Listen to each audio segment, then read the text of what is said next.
Pemilahan harus dilakukan di hulu, jadi rumah-rumah itu harus memisahkan sampahnya supaya nanti gampang dipisahkan mana yang masih bisa dijual lagi supaya tetap masih bisa digunakan. Tapi kalau saya baca, saya agak merinding juga. Wah, Eropa untuk membangun seperti itu butuh puluhan tahun. Kalau kita mau mulai dengan begitu, selain mungkin butuh puluhan tahun, mungkin kita udah frustasi duluan. Makanya di Indonesia banyak sekali upaya-upaya pemilahan sampah dari rumah tangga hanya berhasil di skala-skala mikro. Transparansi kebijakan administrasi pemerintahan terutama Perpres nomor 109. Saya baca-baca apakah ada konsultasi publik dan lain sebagainya. Dalam penyusunan Perpresnya nggak ada. Jadi yang kita bayangkan partisipasi bermakna atau meaningful participation itu nggak ada. Ini bukan soal salah benar, faktanya nggak ada. Beban fiskal tersembunyi, contingent liability. Memang ada risiko nilai tukar karena kan kita investasi asing masuk ya, dan kemudian penerimaan kita dari rupiah itu suka tidak suka memang akan memberikan tekanan nanti terhadap kurs.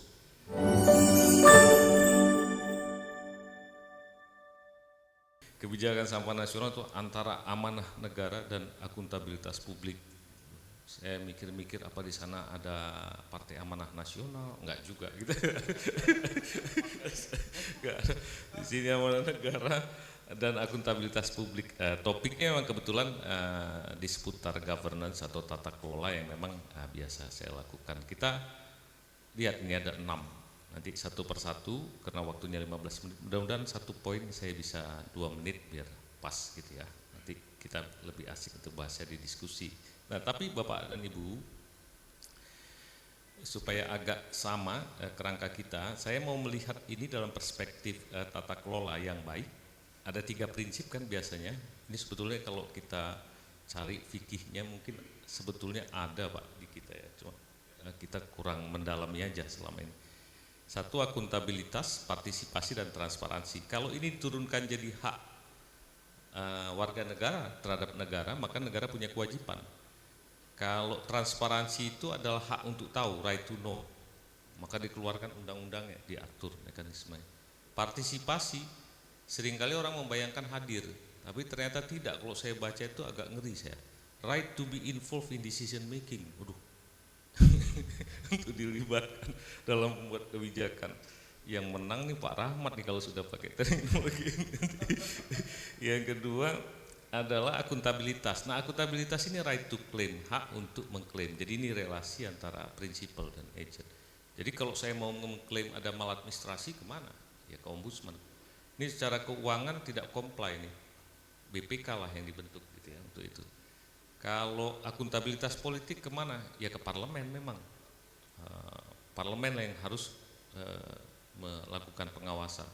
Kalau sudah tindak pidana ya pasti ke pengadilan, akuntabilitas legal. Kira-kira gitu. Jadi dia forumnya banyak. Tapi intinya negara harus membuat prosedurnya, mekanismenya. Kedua, institusi atau forum penyelenggaranya supaya orang bisa mengklaim tidak sepihak dia gitu ya. Nah, kemudian personil yang kompeten untuk menangani itu.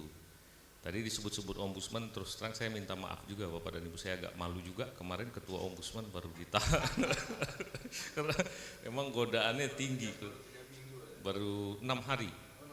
Baru 6 hari dilantik, saya kaget juga. Tapi itu risiko sebuah institusi seperti itu yang dipilih secara politik.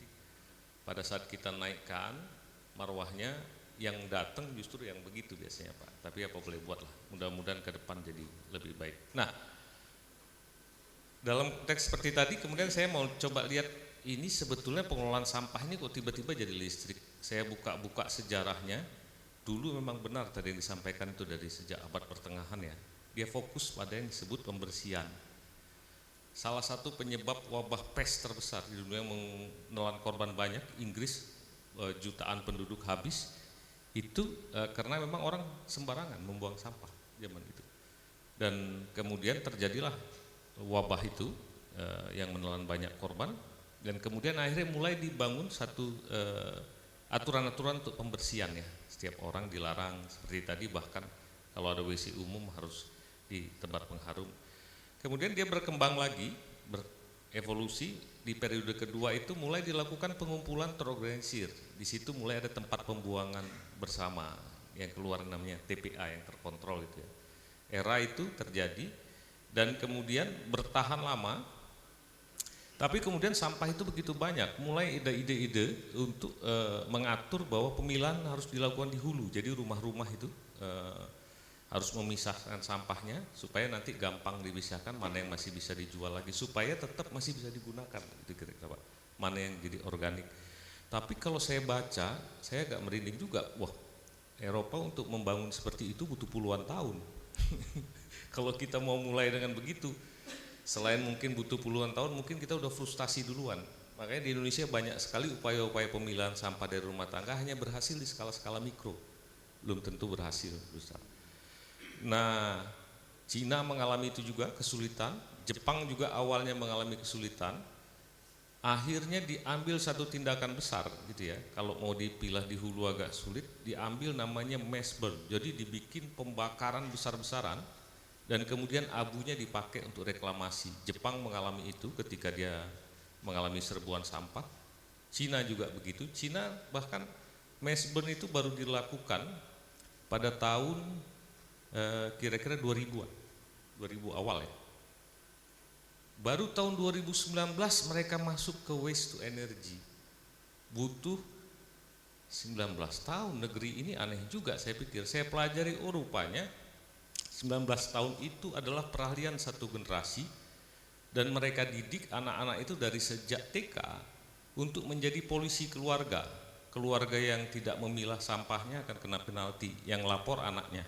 Jadi proses seperti itu dilakukan. Tapi Cina mungkin, kalau di kita jangan coba-coba anaknya melaporkan orang tuanya. Agak repot, akan terjadi polemik-polemik besar. Di Cina bisa. Di Jepang juga ternyata cukup lama waktu untuk mendidik itu. Tapi mass burn dulu, dibakar sedemikian rupa. Nah, di dalam proses pembakaran yang besar ini ternyata banyak sekali penemuan teknologi. Kalau langsung dibakar energinya besar sekali. Harus pakai minyak, bahan bakar yang juga luar biasa. Akhirnya kemudian muncul teknik pengerian alamiah, dikeringkan dulu dan kemudian mesin pencacah dibikin sedemikian rupa. Setelah itu dia kering, baru kemudian dibakar. Setelah dibakar, baru kemudian didorong opsinya mau jadi abunya atau dari penelitian ini bisa jadi listrik. Barulah mulai masuk yang kita kenal dengan PSEL ini ya. Nah, dia dimasukkan dalam rezim sirkular ekonomi. Nah, negara-negara lain yang berkembang, wah kalau kita nunggu 19 tahun masa seperti yang suka disebut oleh Pak Bahlil itu ya, negara maju udah sampai segini masa kami nggak boleh lompat gitu ya. Maka melompatlah negara-negara berkembang itu dari pengumpulan yang terorganisir itu, sudah tidak perlu lagi mikir pemilihan, kita langsung waste to energy, keluarlah Denera. Di Indonesia lompat, jadi dia memang lompatan jauh ke depan. Nah, persoalannya kita kalau lompat jauh kan memang harus siap-siap juga. Nah, saya coba belajar mana negara berkembang yang berhasil melakukan lompatan. Beberapa banyak gagal ya, bahkan di Indonesia sendiri ada gitu. Juga ada yang agak berhasil, kita di Surabaya. India yang pertama kali bahkan sampai ditutup. Kenapa? Karena ternyata kandungan airnya masih tinggi, begitu dia masuk orang ribut di daerahnya. Tahu sendiri orang India kan, kalau sudah ribut ribut di daerah gitu. Kalau kita kan masih ribut-ribut masih bisa berembuk. Kalau di sana kan waduh mengerikan. Akhirnya gagal. Dia kembali lagi ke mass burn, belum berhasil. Pakistan juga gagal. Negara-negara Afrika juga gagal. Tapi ada juga yang berhasil seperti Cina tadi ya. Terus di Indonesia juga ada contoh yang gagal di Cempo. Putri Cempo itu kalau saya pas datang ke sana sedih juga saya lihat. Macam-macam alasannya. Karena dibilang kabupaten nggak kompak, nggak semua mau masuk sampahnya ke sini gitu kan. Kalau ditanya lagi ke kabupaten yang nggak mau, kenapa? PD kebersihan ya, dinas kebersihan langsung bilang, lah ya kami kehilangan kerjaan Pak. Jadi nggak sesederhana gitu ya, ternyata kompleks gitu. Kemudian ada yang relatif berhasil dengan jalan tengah, itu beberapa seperti Thailand, dia berhasil, dia ambil jalan tengah. Kemudian juga ternyata saya perhatikan di Cina lebih detail juga jalan tengah. Untuk yang skalanya masif kayak Bantar Gebang ini, Mesbert, nggak ada cerita listrik dari sampah, nggak ada. Mesbert yang pertama kali melakukan dan akhirnya terpaksa segera juga lompat ke listrik itu adalah Swedia. Swedia lakukan Mesbert, terus tiba-tiba investasi belum kurang, sampah udah habis. Akhirnya dia impor sampah dari Eropa. Jadi unik. Nah itu yang kemudian belajar dari situ ternyata harus dikombinasikan. Saya tadi senang lihat tidak ada langsung di Bantar Gebang sebagai inisiatif pertama ya, padahal saya agak membayangkan itu udah demikian besar, memang harus dilakukan pendekatan yang berbeda. Tapi Thailand di luar kota-kota besarnya, di beberapa kota-kota yang medium, yang tengah-tengah atau yang agak kecil, mereka menerapkan dengan model refuse yang disebut dengan refuse dry fuel, artinya yang dicacah yang saya ceritakan tadi, baru kemudian masuk juga dibikin pembangkit listrik dari tenaga sampahnya. Jadi memang kombinasi. Saya selamat untuk Pak Deden di sana, nanti dengan investor pasti akan banyak berdiskusi dengan karakteristik daerahnya macam apa, maka silahkan teman-teman di daerah agak lelah nanti memilih macam apa pendekatannya. Ya sudah mulai sudah mulai kerasa, udah mulai dimasuk fase itu, nggak apa-apa. Ya risikonya kita mengelola negara yang besar seperti ini dan sangat beragam. Ya, kalau lelah itu berarti kita di Indonesia. Jadi kira-kira begitu Bapak dan Ibu. Nah kita masuk dari tahapan itu ternyata punya macam-macam yang harus disesuaikan. Saya bilang tadi sesuai, ini kecil-kecil ya, mohon maaf Bapak dan Ibu, tapi nanti kan materi bisa dibaca. Ada profil kota dan masyarakatnya, kemudian kalau kita mau menentukan kita mau lompat atau tidak nanti ya, fokus utamanya gitu dari pengelolaan sampah di sana masih apa, teknologi dan infrastruktur yang perlu, dan skema pendanaan berikut standar akuntabilitas. Saya bikin seperti ini karena ini di kampus, mudah-mudahan nanti ada yang bisa mereview lebih dalam supaya kita dapat feedback juga Pak. Itu menarik Pak, dari sisi akuntabilitas. Dan yang paling penting di kebijakan. Kebijakan itu ada skema insentif dan disinsentif. Yang menarik saya baca, untuk negara-negara yang menerapkan tarif itu rata-rata diterapkan premium. Kalau kita ada PLN yang nampung ya. Kalau dia premium, kemudian di segmentasi. Untuk yang tidak mampu, listriknya memang disubsidi, tapi yang mampu ya dibikin harga premium Pak. Nah itu butuh kebijakan yang berbeda-beda nanti. PLN sanggup nggak bikin begitu, saya nggak tahu. Memang tentunya bukan di Denera ya, tuh kayak gitu itu nanti di PLN.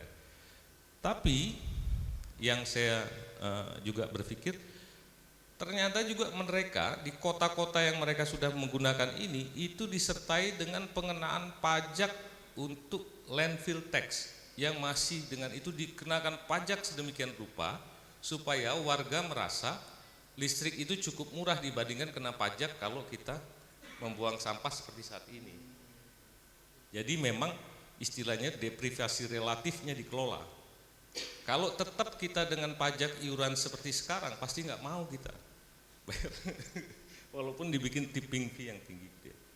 Nah itu mungkin masukan tuh Pak, mungkin dengan investor dan regulasi pemerintah dan lain sebagainya perlu mempelajari ini, apakah regulasi kita sudah cukup untuk sampai ke sana. Saya belum tahu, saya sendiri belum cukup dalam, apalagi sampai melakukan kajian akademik.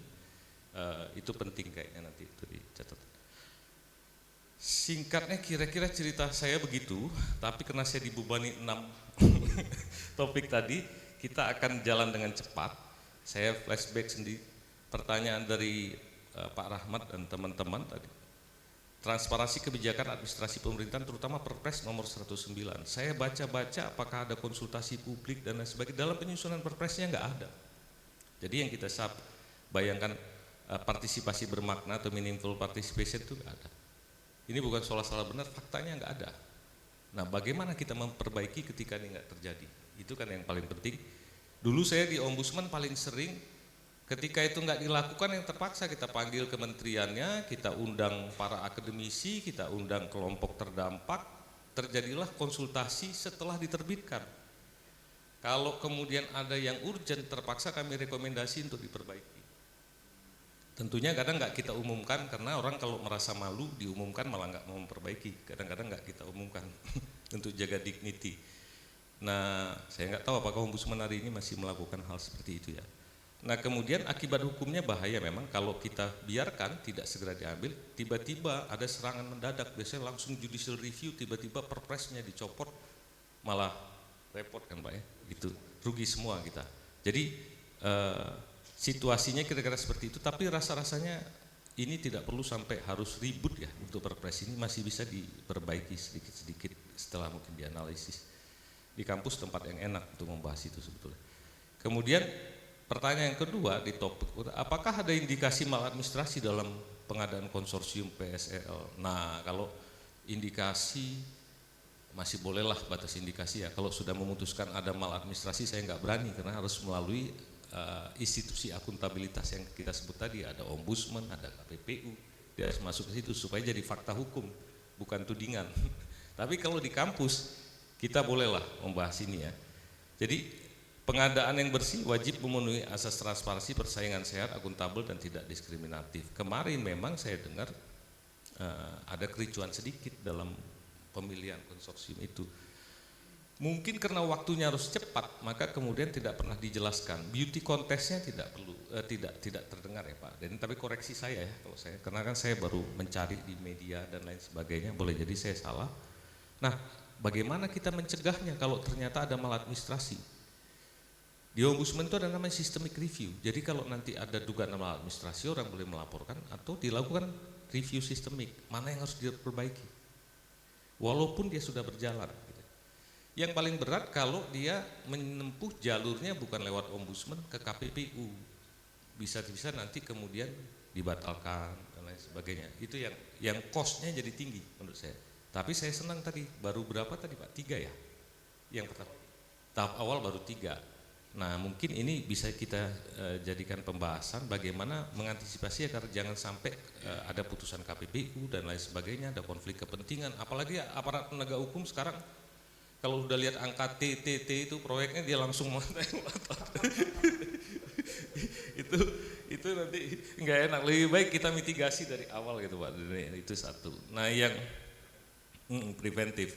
Yang ketiga, hak publik atas informasi dan prakomersil 30. Nah ini sering kali nanti akan terjadi nih. Dibilang ini informasi harus tertutup. Saya agak aneh juga dengan Danantara belakangan.